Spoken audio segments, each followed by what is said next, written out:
आज देश के करोड़ों अन्नदाताओं की जीत हुई है।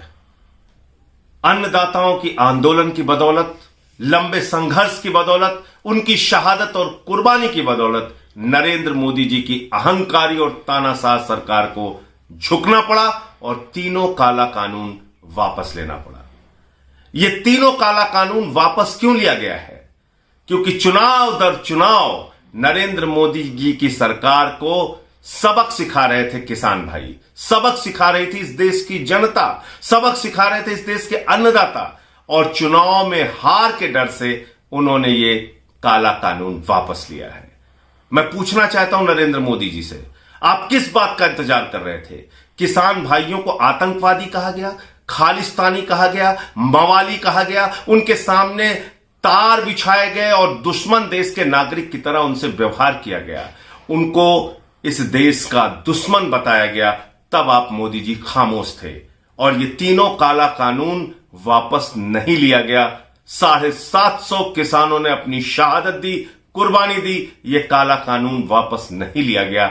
एक लंबे संघर्ष, आजादी के बाद सबसे बड़ा किसानों का आंदोलन, 1 साल तक किसान भाई सड़क पर रहे, ठंड हो, गर्मी हो, बरसात हो, उन्होंने तमाम यातनाएं झेली। उनके ऊपर आंसू गैस के गोले छोड़े गए, उनके ऊपर लाठियां बरसाई गई, उनका खून सड़कों पर बहाया गया और उनको कुचल कर आपके मंत्री की गाड़ी ने मार दिया।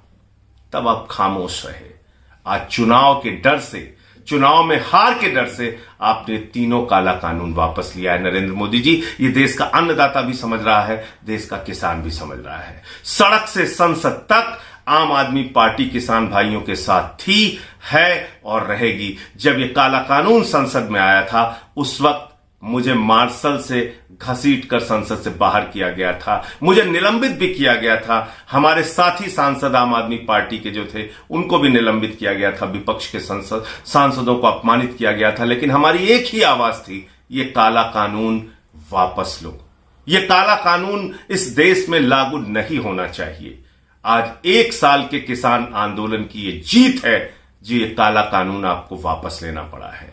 मैं फिर से कहना चाहता हूं, आम आदमी पार्टी के नेता अरविंद केजरीवाल जी और आम आदमी पार्टी का एक एक कार्यकर्ता आज किसान भाइयों को बधाई देता है। किसान आंदोलन में पहले दिन से केजरीवाल जी और पूरी पार्टी साथ थी, है और रहेगी।